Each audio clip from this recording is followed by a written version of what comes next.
I always like, as we get started, to do a debriefing of some of the things that we've done so far. And I thought the way we would do the debriefing this morning is to do a review of personal genius and where we've come and pull that together. And so the way I've designed this training manual is to do that as we get started. The cover here says you've accessed your personal genius states through metastating, through setting those frames, and now it's time to live that genius mindset and orientation. And our direction, our focus is going to be in relationships, in health, and in career. And so in doing that, living genius is the next thing. Page 4 in this training manual. Another way to describe what we're going to do in these 4 days is we're going to do generative neurosemantics. In some ways, I think of accessing personal genius those 3 days as remedial work. Because we went through developmental psychology stages, did we not? To reclaim our powers.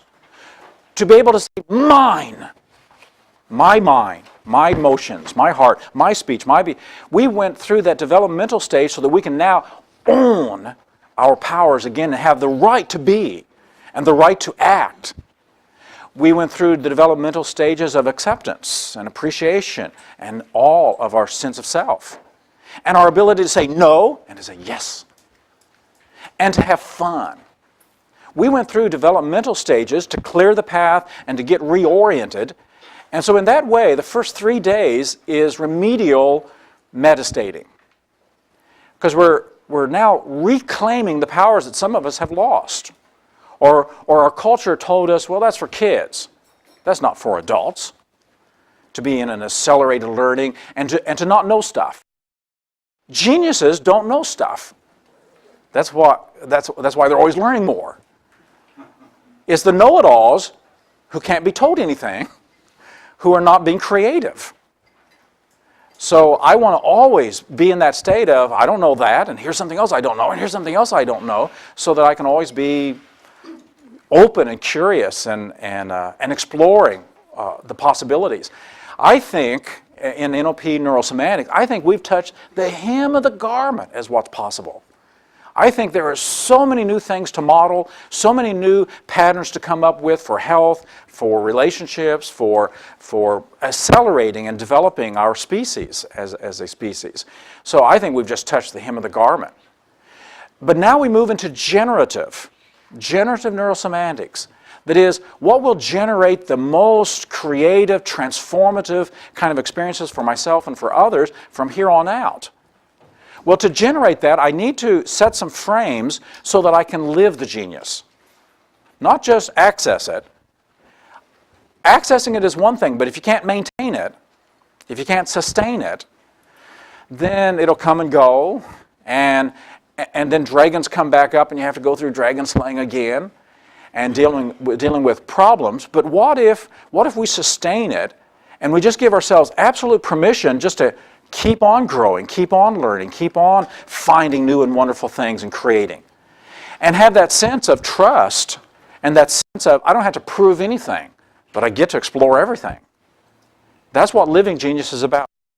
On page 4 at the very top, generative neurosemantics, that's how I'm thinking about that is generative, as we now generate it in a generative way into relationships, into career, into business, into creativity of different sorts, into love, and in being able to handle anything life throws at us. So the theme of today, the very first day, is when life hurts. When life hurts. Because even though you've accessed your best states, that doesn't mean things can't happen.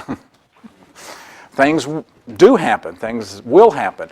There will be challenges that we'll have to deal with. And so today I want to deal with 4 states. I want to deal with proactivity, which is a Gestalt metastate, proactivity. Otherwise, we're just reactive. Proactivity is knowing that things will happen, but I'm ready. Bring it on. kind of Neo inside the Matrix. You know, that once we've mastered our matrix and we have the power matrix and the self matrix and the other matrix and the meaning matrix, we're ready to take things on. So proactivity, responsibility to for, optimism, and then resilience. So those will be the 4 patterns we're going to cover today. And those patterns are for the fact of being able to handle whatever life throws at us in a generative way. Tomorrow we go to relationships, when people are irritating. Today is when life hurts. Tomorrow is when you have to deal with difficult people and irritating people, and how to be in the best kind of metastating process so you can handle them. Diffusing hotheads, forgiving, being big-hearted, being in a place where their irritability, their grumpiness is not going to control your state. The day after that, it'll be on business and career and wealth building, and it'll be on how to add value and receive value in all forms of wealth and financial well-being, so that we can be smart, intelligent business people and successful in our careers, so that we can move to financial independence. Because if in accessing our personal genius, we're still financially dependent and living just hand to mouth, paycheck to paycheck, and we don't have the financial independence to do what we want to do.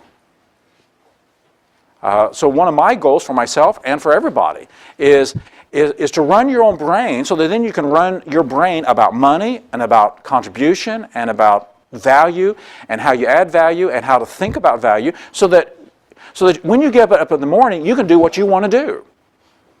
Now, up till then, you may have to work for somebody, and then you can just change your attitude about that and have fun doing that, which is part of the secret of wealth building. Because when you're adding value, you're going to become more valuable. If you want to raise, just go into that work with the attitude, if this was my business, how would I make it better? And you go into that business every single day with that attitude, how can I add, how can I contribute, how can I add value, how can I let the people I'm working with, the people I'm working for, the people I'm interacting with, how can I make their day wonderful? And then when you want to raise, you will be so indispensable to that business that it'll be, of course, just don't leave. And what a different attitude. And so wealth building will be on day 3, and then the day after that will be a day that will focus on how to move through life with love and appreciation, and generative neurosemantics in that sense. So on page 4, Living Genius is the next step, and I'm not going to read those pages there. You can read those pages about what we're going to do and the theme of it. I do want to focus on page 6 on metastates. Metastates 101. Now you know what metastates are. These are the upper states of your mind. These are states about states. The second bullet point, we never just think. Life would be so easy if we just thought. But we think about our thinking. Then we think about that thinking of our thinking. And so it's that reflexivity that we have to deal with. And so the layeredness, the third bullet point is we layer state upon state, thought upon thought.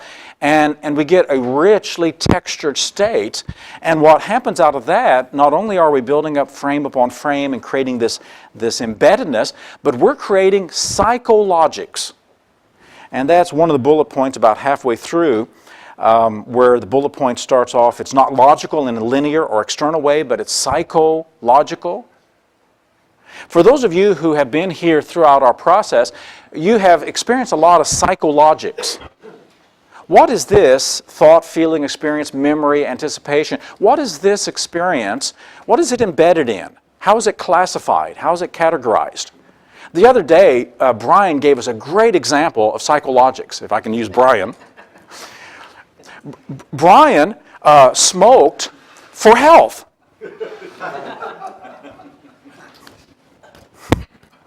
It got connected. It doesn't have to make sense externally, but inside, if we connect one thing with another thing, that's what it means semantically and psychologically to us. And of course, whatever that frame is, then that's going to drive and govern and direct it. So we went through the deep pleasuring pattern with Brian a couple days ago.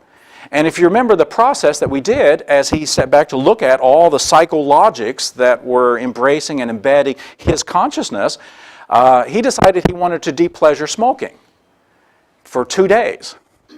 So Brian, come on down.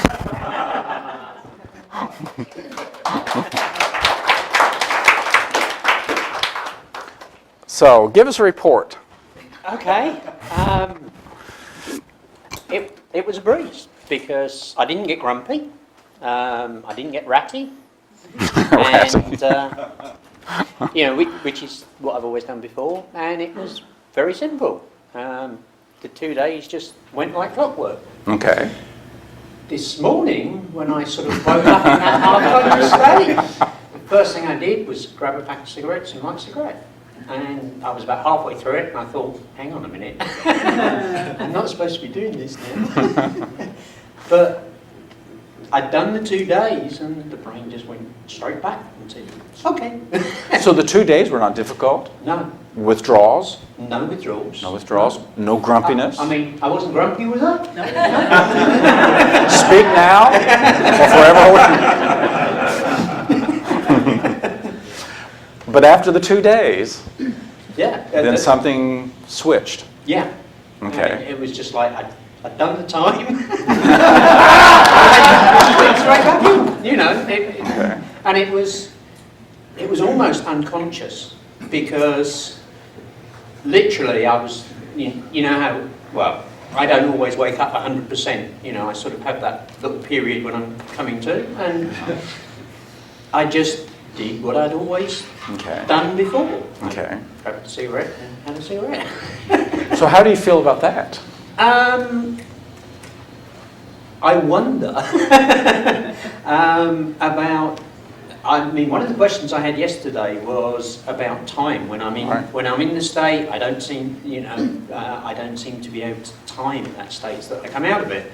Yeah, obviously my clock works perfectly well because then on 2 days, zap. Yeah. So I wonder about the whole process about that, but I don't want to smoke. Okay. So what do you think and feel about what happened this morning?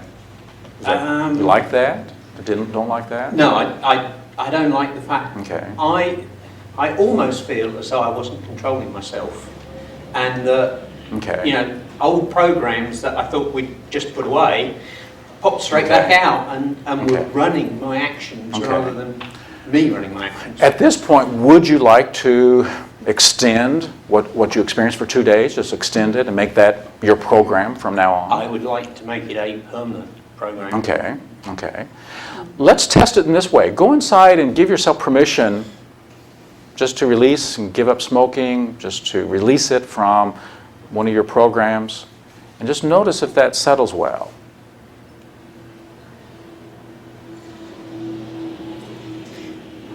Yeah, it solves a lot of problems and issues. Okay. What resource do you have a sense of, in the back of your mind, what resource do you need to be able to say no to that in such a way that it pushes it out and it's no longer an option? I think the main thing I need to do is give myself permission to say it's okay not to smoke. Okay. Because this thing about smoking for health is quite strong, and so I have to give myself permission to say, yeah, it's okay, that's what you did believe, Okay. but it was wrong-founded. Okay. And the same about being grown up.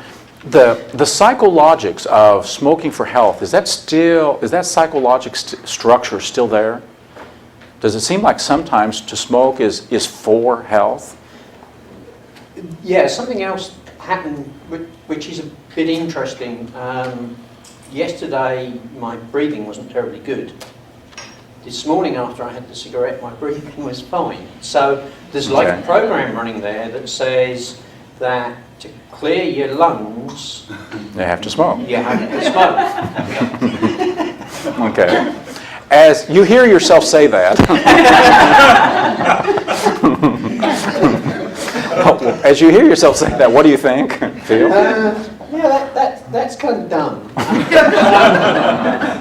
There is a rationale there, which I'm aware of, which is your lungs have got hairs inside them, and of course if you're smoking, they get tarred down and they can't do their job, so they don't irritate. Okay. Yeah. So when you stop smoking, they start to sort of try and stand up again.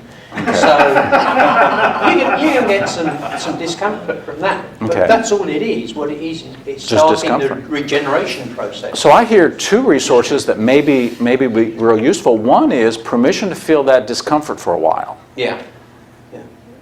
That as the hairs are trying to stand up, you have permission for that to happen, and you know what that is. Yeah. And the other is breathing deeply. Yes. And maybe adding that as a skill and as a competency, as a capacity to practice breathing deeply until that becomes a natural thing. You don't need anything else to assist in doing that. Yeah. Yeah, that would be okay. Good. So those two resources, can you easily access those two? Permission to feel uncomfortable in the process of doing something new. Yeah. And giving yourself permission and maybe a reminder to breathe. Yes. I know it sounds funny, but I sometimes have to remind myself to breathe anyway. Because sometimes when I get really engrossed in something, I will forget to breathe. Okay. It does get my attention fairly quickly. So let's set up an anchor. Let's set up a breathing anchor. Right now your breathing anchor is kind of this. And I guess you could use this virtually, do virtual smoking for a while, or you could have some other kind of anchor, and it may be just every time you lift your head, or some other kind of natural movement that would anchor breathing deeply so that you get into that habit. Yeah. Okay. Yeah, moving the head would be a good one because I never sit still. So. Okay. Do you need to say no to smoking anymore? The other day we did the saying no to it, and it's just that? No, I mean, the really funny thing is I'm still quite resolute that I don't want to smoke. Okay. So what we need to do is just change that time element now from the 2 days to this is the way it's going to be. Yeah. So go inside to the part of your mind that makes decisions, that executive part, and is it willing to take full and complete responsibility to make deep breathing your way of life, and health and fitness in that way your way of life, and not to choose smoking as the way to get there?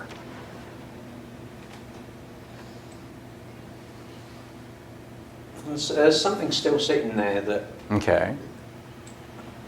And if it had a voice, what would it say? It would say fear of failure. Okay. So what resource do you need to be able to handle the fear of failure? Courage. Okay, courage. Okay. And when you say failure, does that mean anytime one smoke would be failure? Yeah, well... Or do you have, as you think about your pathway, can you recover very quickly if... Okay. Having been a smoker for an awful lot of years, I'm an expert at giving up. And I guess in there is the belief that when you have the first cigarette, you're addicted again, and you'll be 10 a day or 20 a day, whatever you used to smoke, you go instantly back to. So does that belief empower you? No.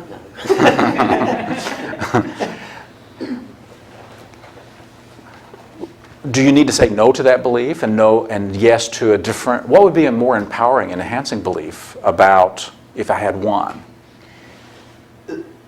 The same thing as I have in general about failures feedback, and there are times and circumstances when things will catch you off guard, and that doesn't destroy it. So you already have that. Yeah. Okay. Yeah.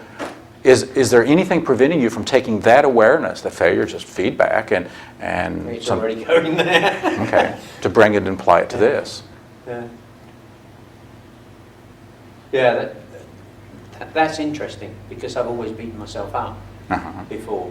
Okay. Really beaten myself So up. another resource would be just being kinder and gentler with yourself. Accepting that sometimes something catches you off guard, but that's just caught off guard. It doesn't mean I'm one and I'm addicted again. Yeah. It just means I was caught off guard. Yeah. It doesn't mean it habituates. Okay. Yeah. So how does that feel? That feels big relief, actually. Okay. Okay. There's a whoa. There's all sorts of things going on now.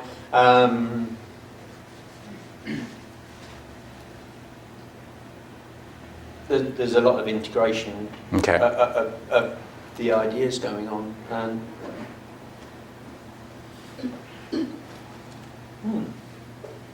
How compelling is the idea of becoming a non-smoker and not using that as a means for what you've used it for? But the interesting thing is that I now realise that what I used it for is actually all negative. Yeah. Things have changed since I started smoking. Yeah, it was a long time ago. We're living in a different world. People react differently to smokers, and it suddenly dawned on me that I'm actually missing out on a lot of things now, being a smoker. Okay. And are you going to put up with that? No. Okay. So you're grown up enough now to not smoke. Nice refrain. Yes.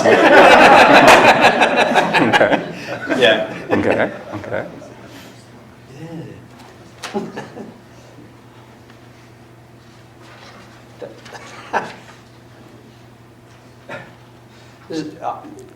There's stacks of stuff just going dum, dum. Okay. Well, we'll let you be with that for a little bit. Yeah. Let all of this transform that, Yeah. and we'll just see how it settles out, and we'll check with you later. Yeah. Okay. Yeah. Thank Give you. him a hand. Thank you.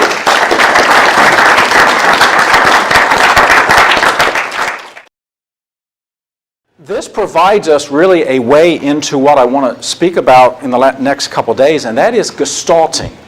Gestalting or texturing. So there's two patterns that's in the front of your book.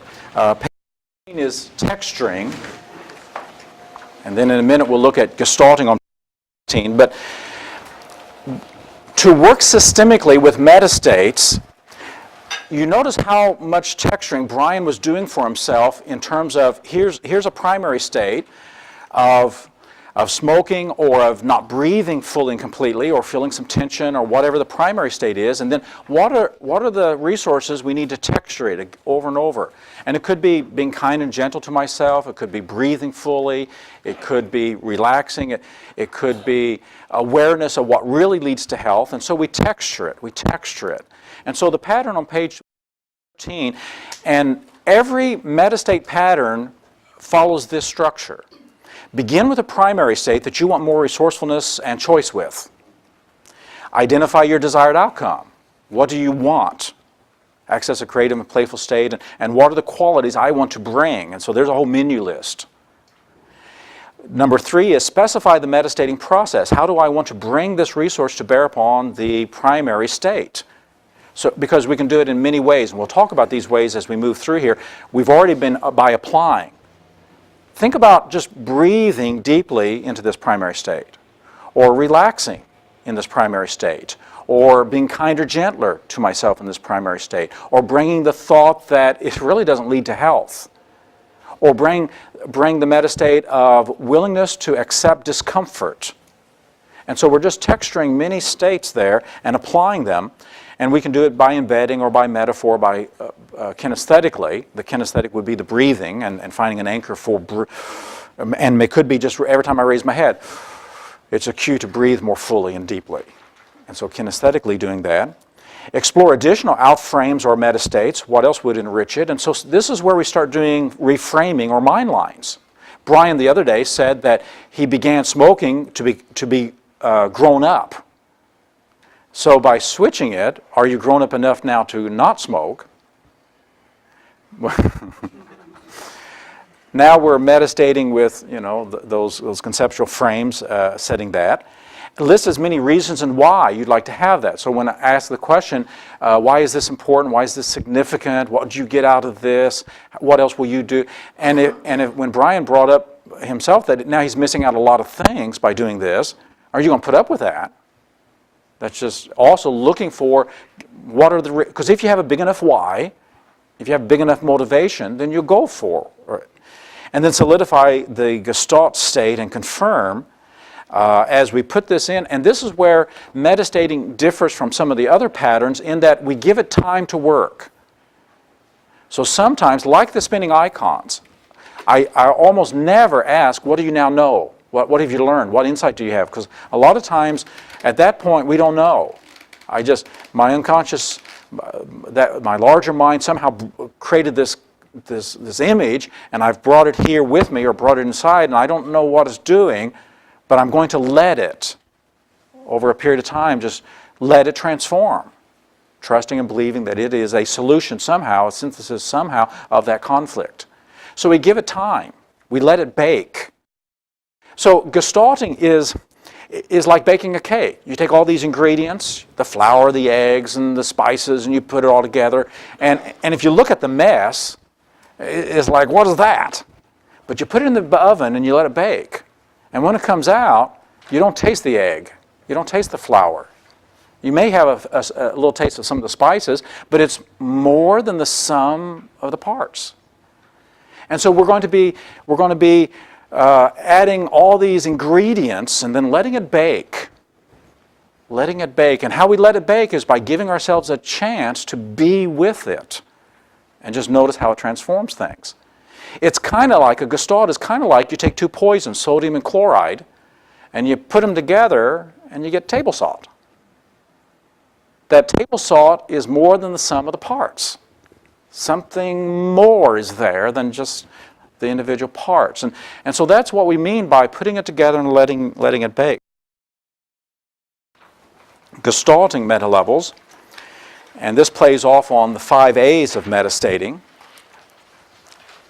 And this is where there are states that humans have not experienced yet that we can create, that we just haven't even created yet.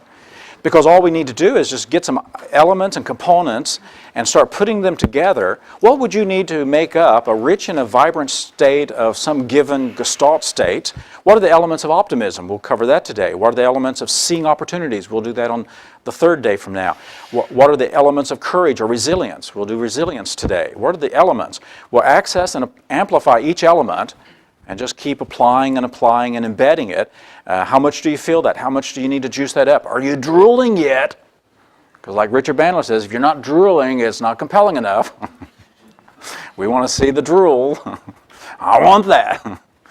And then apply it to that primary state, and then appropriate it out. Appropriate it out is how we bake it. Let me imagine taking this to my relationships. Let me imagine taking this to my work. Let me imagine taking this to meeting new people or making phone calls. Or let me appropriate it out. And that's how we bake it. We start being with it for a bit. Install it by then that empowering decision. Are you ready to say yes to this? What do you have to say no to in order to say yes?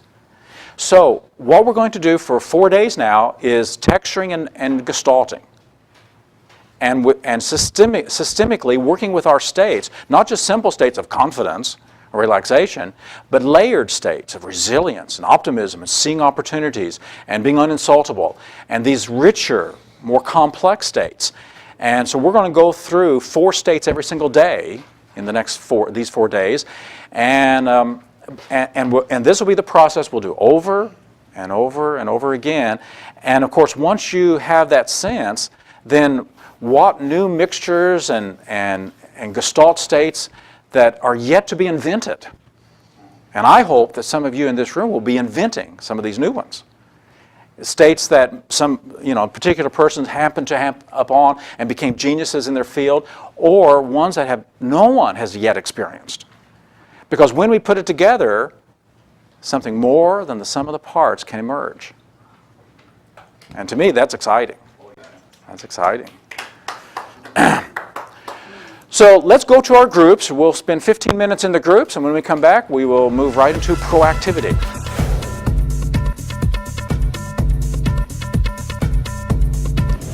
Michael Johnson, 1996 Olympics, July, Atlanta, Georgia. Michael Johnson ran the 100-yard dash, set new world records. And of course, after any Olympic athlete does something wonderful like that, the reporters always run up and ask them, how did you feel? Michael Johnson said, well, I was nervous, but I felt comfortable.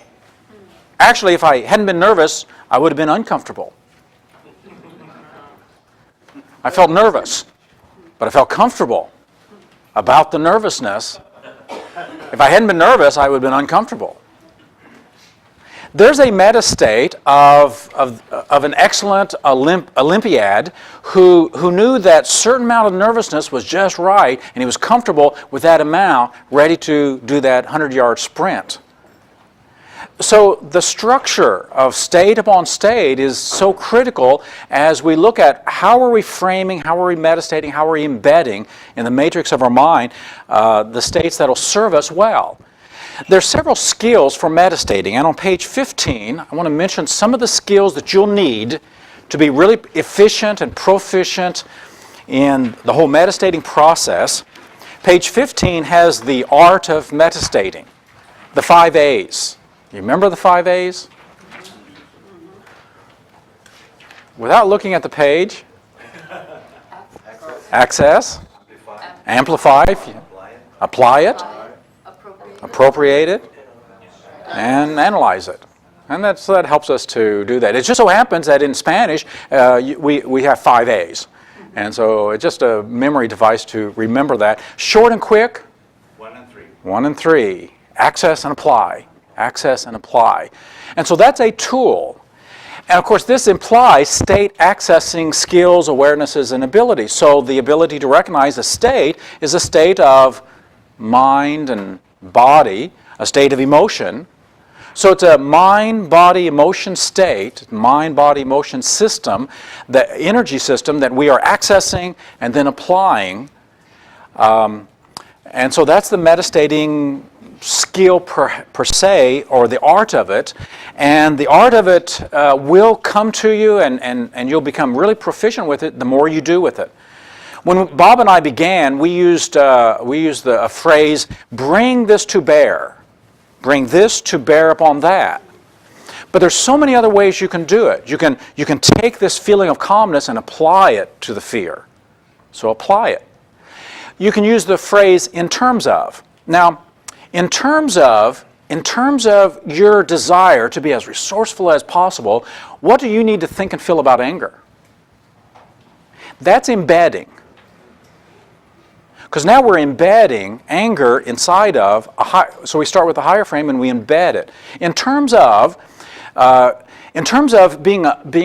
having worth and value just unconditional and being a somebody, in terms of being a somebody, not having to prove anything, what would be the most efficient way to move through the world that would allow you to have lots of fun?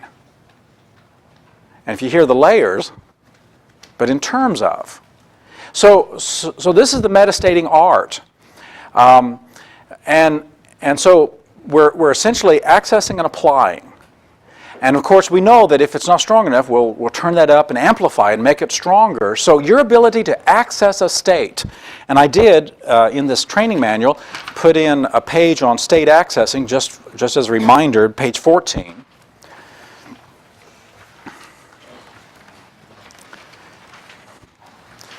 And this is NOP 101, state accessing. But of course, if you're going to work with somebody else and help them access a state, you need to be in a good state yourself. We've all had the experience of not being in the best states, trying to run a pattern. And so first we need to really put ourselves in the best state, using all of our output channels. So when you're working with somebody, don't just read the words in a monotone, but use your tone and expression and gestures, and use all your output channels so that it helps the person to feel relaxed, or feel confident, or feel stronger than they've ever felt before. And so when you use all your output, it helps them. Of course, you have to go there first. And that's the nice thing about it, and if you have the ability to shift and do that and be playful, and I don't know how playful you want to be inside your mind, but so using all your output channels so that you sound like, look like, feel like what you're talking about. Using a menu list. Oftentimes I'll do this, and I've got many menu lists in the book under different kind of things, because that'll help to access. Because when we say, think about a time, or what would it be like if a person is going, think about a time, and then you say, it can be as simple as a sunset. Have you ever just watched a sunset and just melted in appreciation and amazement? Or holding a newborn baby.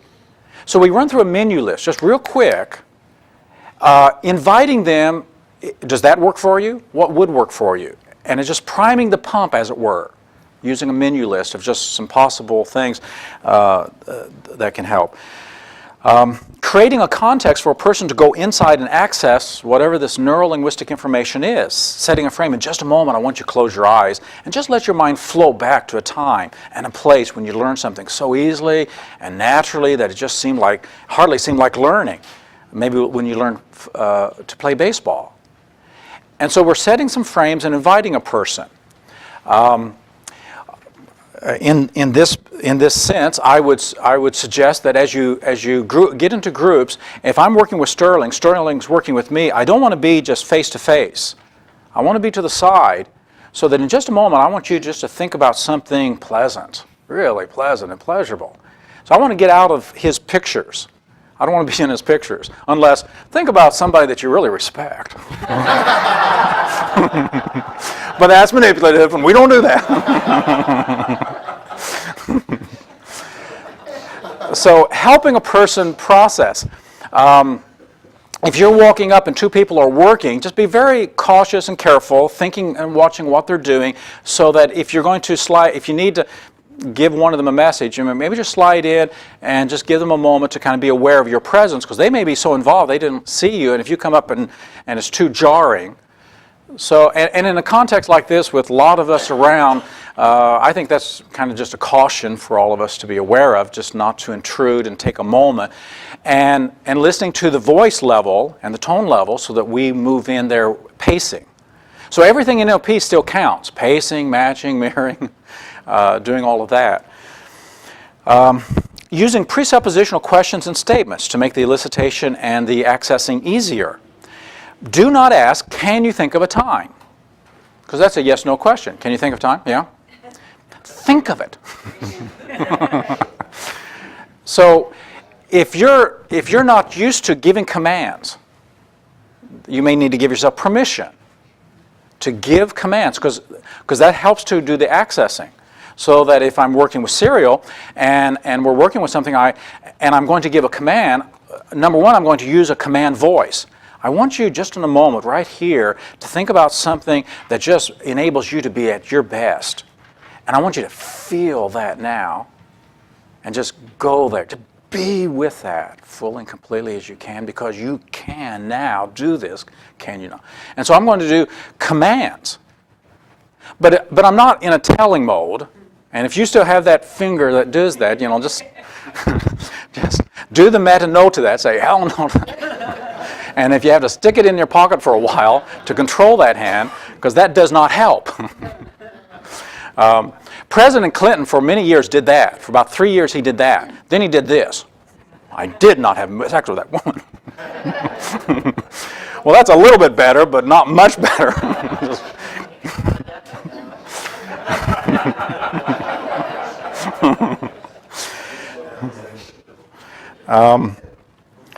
And so presuppositional things, as you're thinking about this, as you're preparing yourself to focus in on something small and simple and just be there, see what you see, hear what you, and so those are presuppositional statements.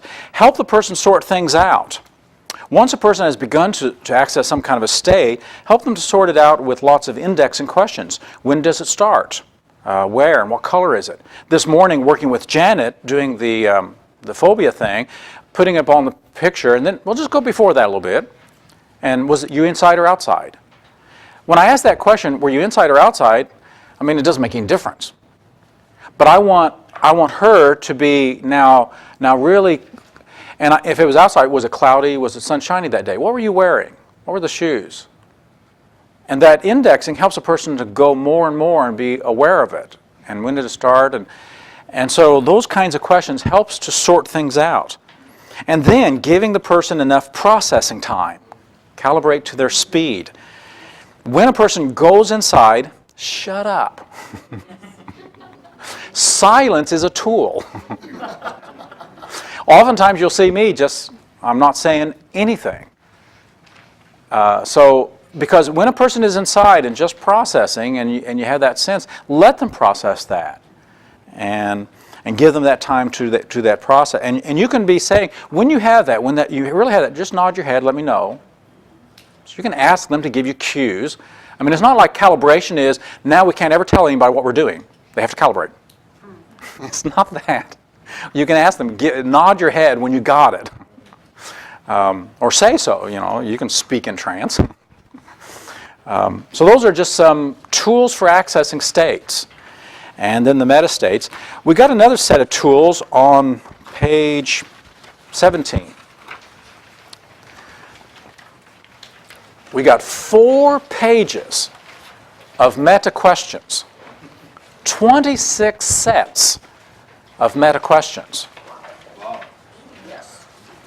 The diagram, the facets of the mind, is page 21.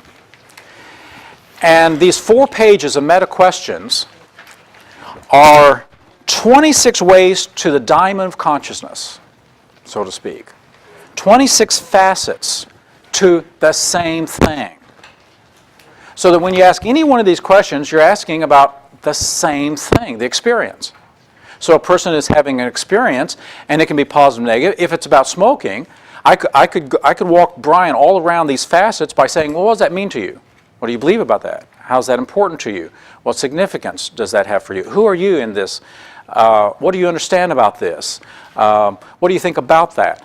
And it just gives me 26 ways, choices, options, so that if I get stuck, he says, I don't know what I believe about. I don't believe anything about that. I have 25 other ways maybe to tease it out. And this is where these are just words, and they give us questions, and you can see we got sets of questions for each one of the 26. So I don't know how many questions there are there, but many, many questions that allow us to play with it. And asking questions is so much more powerful than making statements.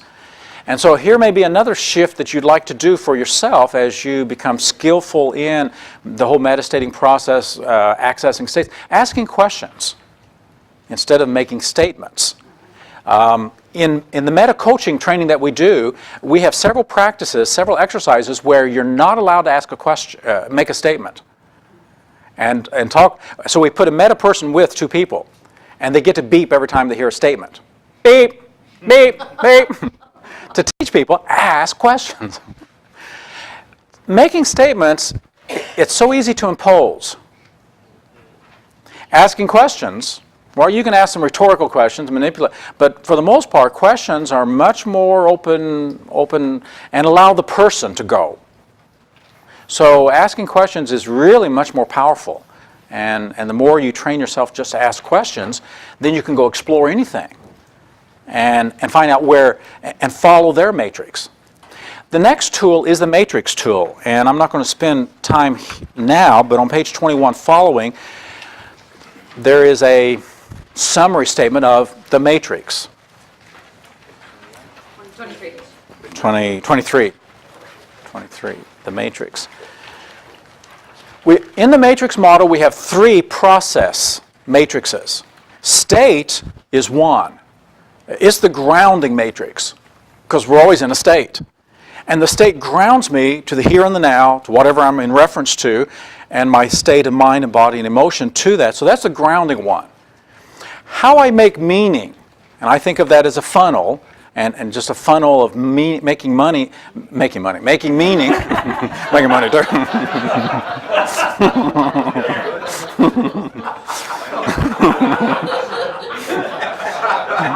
That's fine.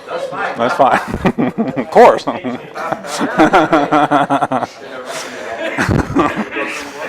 As we make money, by the definitions we give to things, by the evaluations, by the associations, by the classifications, by the framing, that's our meaning-making matrix that creates all the other matrices. And the meaning-making matrix is the matrix that creates the meaning of the state that we're in. And so that's a process matrix. How do you make meaning? What's your thinking patterns? What's your style of bringing emotions and associations to things? What associations have you made? This is where the psychologics occur, because we can connect anything with anything. Some people can connect pleasure with having pain or giving pain. And it is their psychologics, and it's going to drive their whole system. So the meaning-making matrix. The intention matrix is the third matrix. That's a process matrix. Why are you doing that? What's your intent? What's your agenda? What's your motivation? What's your purpose? Why are you doing that? So that every single experience, there's a state, there's meaning, there's intention. And so those are the three process matrices. Out of that, we create 5 content matrices, and this content we carry with us. I always carry with me the content of what I've made and mapped so far about myself. Am I okay or not okay? Do I deserve to be, or do I have to prove? Am I unconditionally having value, or it's conditional? How have I defined myself? So all my self matrix is something I just carry with me, and it's like a meta program. It's like lenses, and I see the world through my sense of self. And if my mapping is not well formed, and my mapping is always asking questions of, am I okay? How many like me now?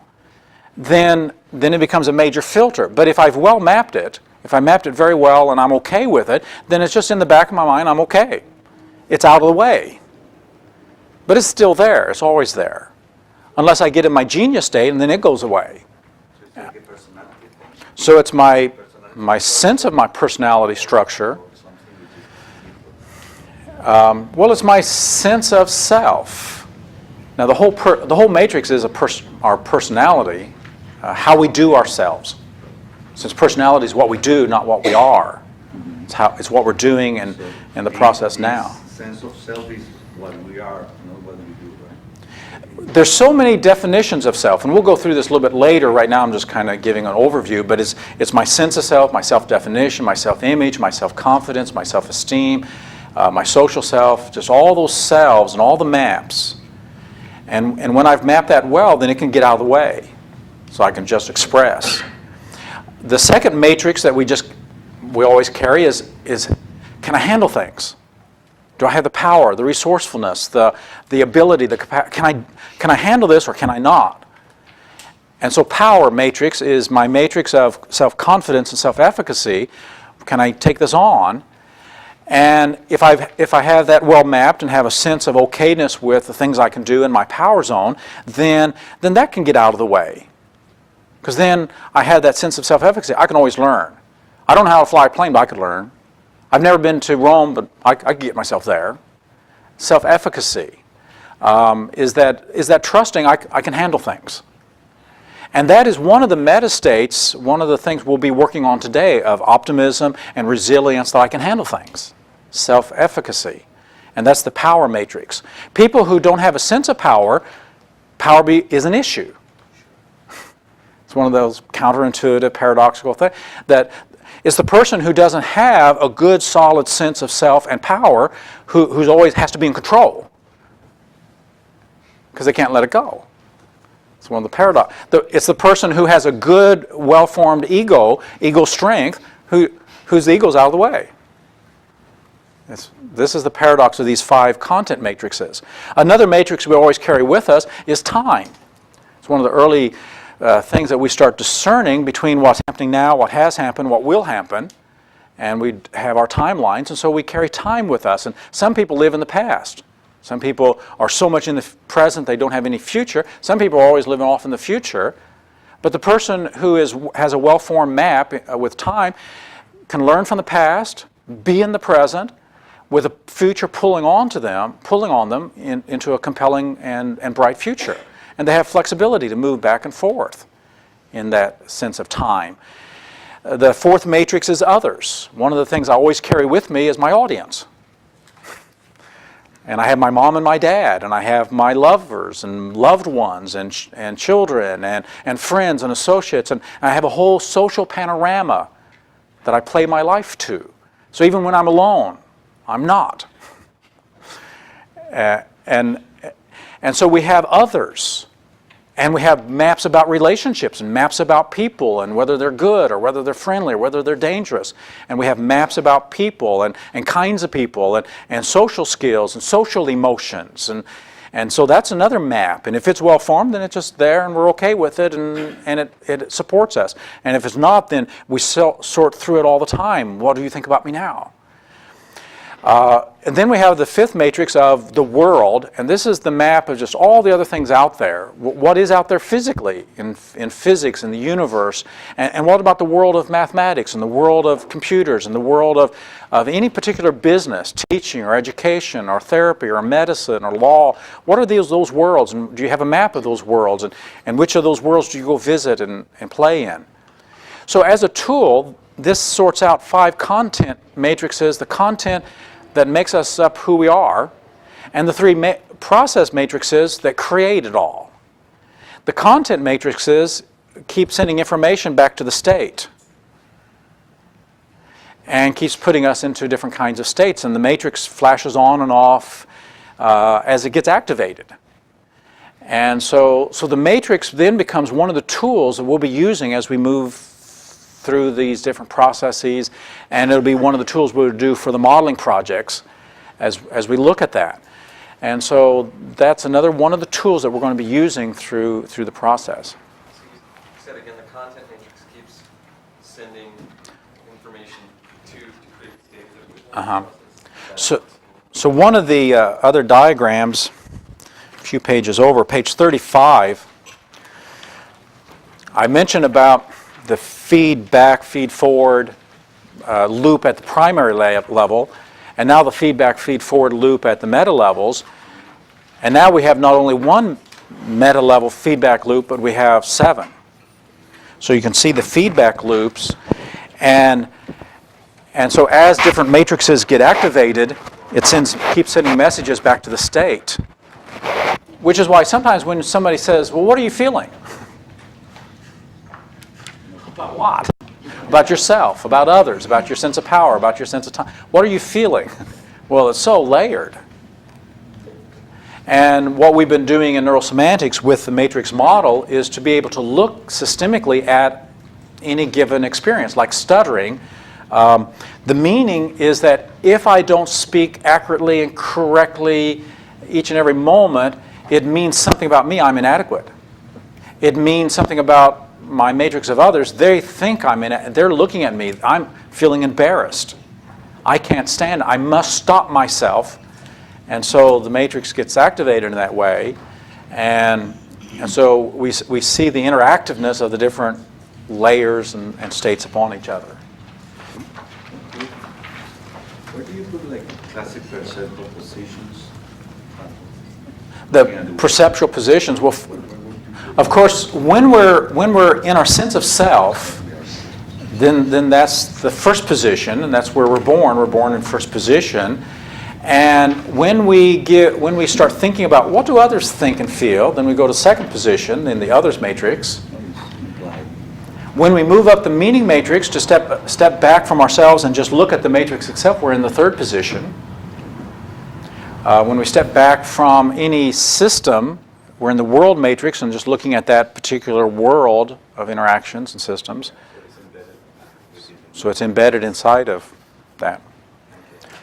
One last tool, and that is the step back tool. Or, if you want to use NLP jargon, going meta. I like talking about stepping back. We can step into states. We can step into a feeling. We can step into a thought. We can step into our bodies. Breathe that, notice the breathing or the posture. We can step into experience. And we have the ability to step back. Step back from that emotion. What do you think and feel about that? Step back from those thoughts about that emotion. What do you think and feel about that? Step back.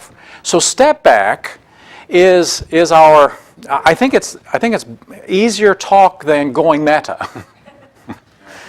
Because you can actually physically do it. You can actually step back. And we've been using this in the coaching, asking people to physically and literally step back, because it activates spatial anchoring. Get a person into a state, get them into a very unpleasant state if that's what they're struggling with, and have them feeling that. Okay, just be with that. That's an unpleasant state. This does not make you resourceful, does it? I want you to step back. Let's step back from that and just have that sense of, what is that all about? Do you need that? And it's like we're stepping out of the kind of space and place and thinking that created that, and the step back. So the step back is a tool that we'll be using, and kinesthetically, as simple as that is, it can be very profound by just asking a person to physically step back. So we'll be using that as a tool as well.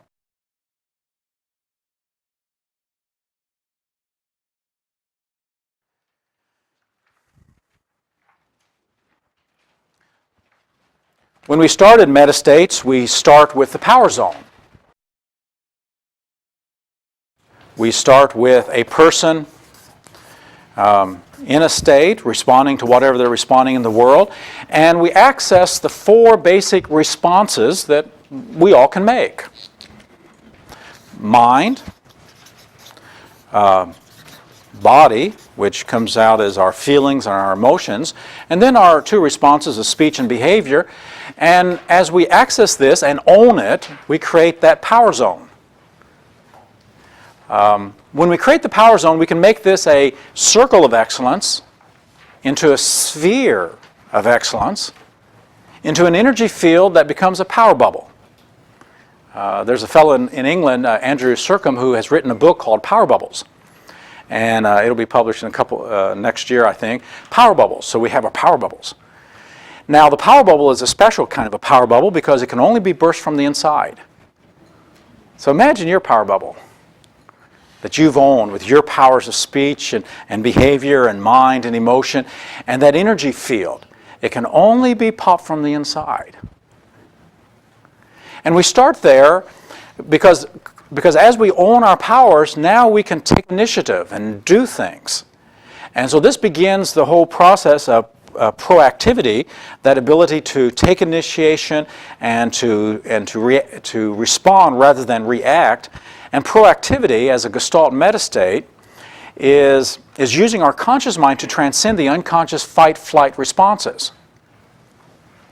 Proactivity means thinking and feeling, valuing and choosing prior to taking action so that we can think about our responses. And in proactivity, we're accessing higher thoughts to be more mindful in our primary states of threat or overload or stress. Does anybody ever get stressed here? Have overload, threat, danger? That's where this state is good for. So think about some trigger for you that would invite you, evoke, provoke, seduce, invite, recruit you into a state of reacting. Mentally reacting, emotionally reacting, verbally reacting, or physically reacting. Reactiveness is part of our innate nature. We react when we're threatened or have overload. So the 2 things that can activate the cerebral cortex to send a message to the lower brainstem to say fight-flight, general arousal syndrome, is when we feel something is threatening or endangering something important to us. Now, it's built and designed for physical threat. But if our reputation is threatened, if our financial livelihood is threatened, if our sense of self is threatened, if being disrespected by the way someone uses tone threatens, then we go into fight-flight and we're reactive.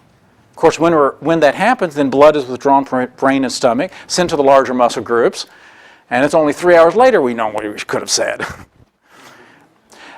So fight-flight is natural, and I want to welcome and accept and appreciate the fact that I have fight-flight or general arousal, But when this occurs, but I also want to be able to rise above and not let everything push my buttons.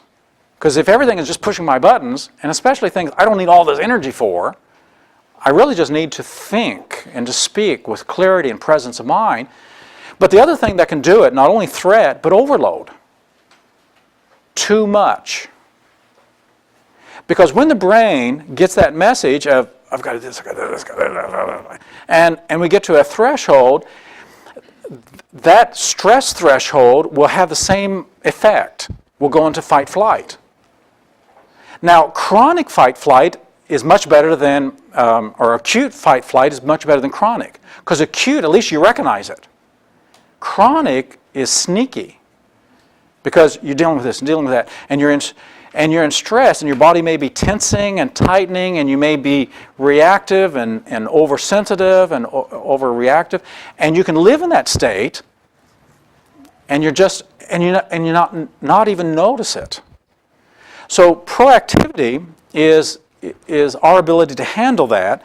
So the first step here is accessing a triggering primary state. What threats, upsets, disappointments, stress overloads trigger you to react? When we react, all of us have our style. Some of us are passive, some of us are aggressive. Seems to be kind of a neurological wiring. Either we go at it, get our dukes up, or we're just out of here, or we just freeze. So that's the fight, freeze response.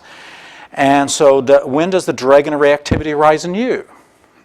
So you got a trigger you'd like to work on to unplug those buttons so that you're proactive rather than reactive. Explore the meta states about your buttons. So the first thing we're going to do is just see how it's wired up now. What do you think and feel about that button, that trigger?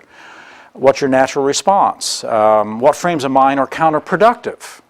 So we'll just explore that. Then we'll do some new designing. We'll design some new frames and metastates. What do you need to think and feel about that danger, threat, overload to become proactive? So we'll just get all the resources, all the menu lists that we can apply to it, and then we'll take that menu list and we will texture the state with that. The menu list here is on page 37, and it's just a one page, and you may want to add to it, but this is at least a beginning place. From choice, from acknowledgement of the power zone, to a sense of freedom. I can always choose how I think and feel between the stimulus and response. Using the talk of proactivity, compelling outcome, implementation, just all that menu list. Who would like to unplug some buttons?